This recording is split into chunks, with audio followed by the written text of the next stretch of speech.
I'm recording this on the last day of Black History Month. By the time you see it, we will be out of the month and into March. However, all time is Black history for me.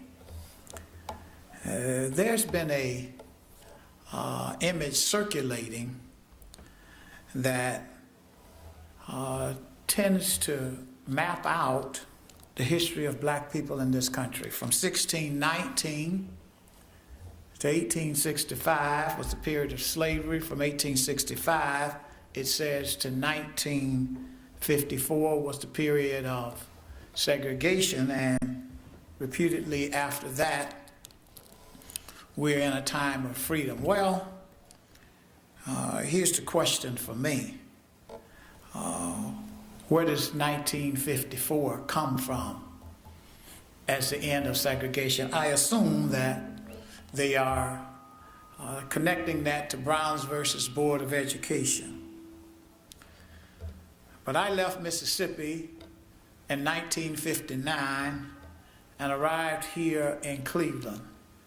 And I can tell you then segregation was still going on.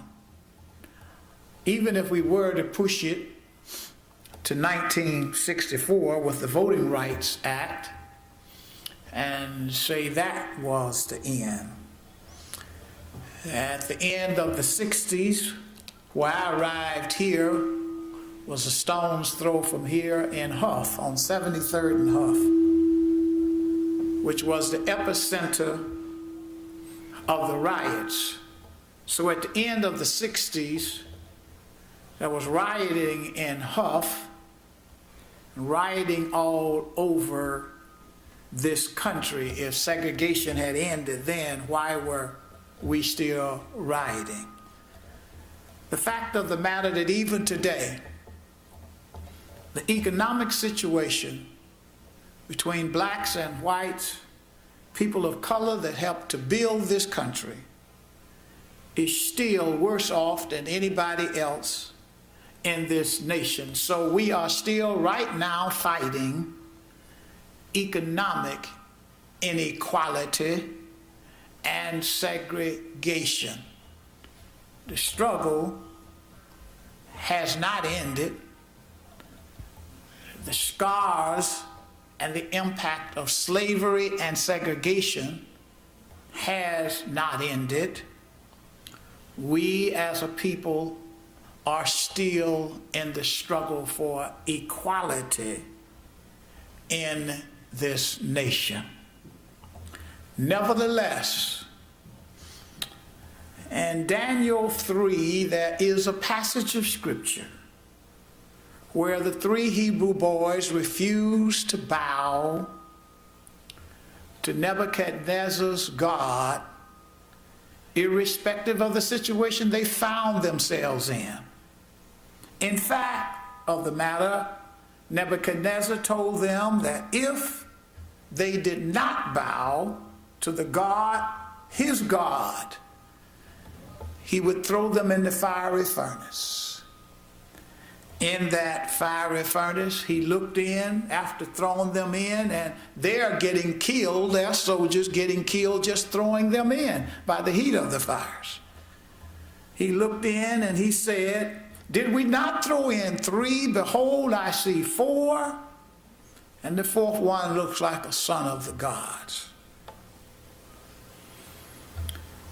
Because the 3 Hebrew boys had said to him, "King Nebuchadnezzar, even if you throw us into the fire, we will not bow, because our God is able to deliver us. But if he does not, even if he does not, we will not bow."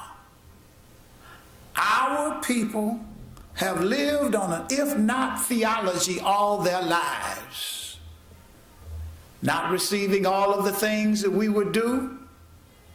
We refuse to bow to the God of America, of racism, the God of America of greed, the God of America of discrimination and segregation. we refused to bow. For we lived on an if not theology. If our God does not deliver us, we still will not bow. Jesus says, love your enemies. Do good to those who mistreat you. We have refused to hate. We allow love to be our guiding principle. And as Martin Luther King said back in the 60s, he says, if every 20 million Negroes bow to violence, I will be the lone voice that will still not bow to violence, because he believed in a God that could deliver us from the fiery furnace. It is interesting, as Clarence Jordan pointed out, in the Cornelia community, he started down in rural Georgia because as a white Baptist preacher, he did not believe in segregation. He did not believe in racism. He did not believe in the unequal treatment of black folks. Started a community that was sharecroppers of black people and white people, and they were all equal. He died of a heart attack at 57 years old, an early age. But in 1980, many years after, there was a black sharecropper who said, he be gone now, but his footprints still here. Our ancestors, they be gone now, but their footprints are still in America. That Clarence Jordan also said, 3 went into the furnace and 3 came out.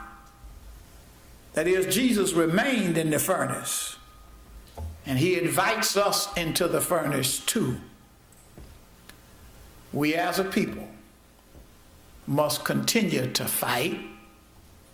We will not bow to the violence, whether it's Black Lives Matter, QAnon, or whoever it may be. We will not bow to those gods. Vengeance is mine, saith the Lord. I will repay. 400 years Israel stayed in slavery. With 1619 when we were brought here, 2019, just 2 years ago, we've now been 400 years. I believe as God is about to move on behalf of his people, black people, in America and all over the world. Leave your footprints. Our ancestors have left their footprints. Fight the good fight. Stay in the struggle. Refuse to bow to any other God but the God of Jesus Christ, who is the one and only God. He will deliver us, but if not, we still will not bow, for he is God and there is none other. God bless you. God keep you. Thank you, Jonathan.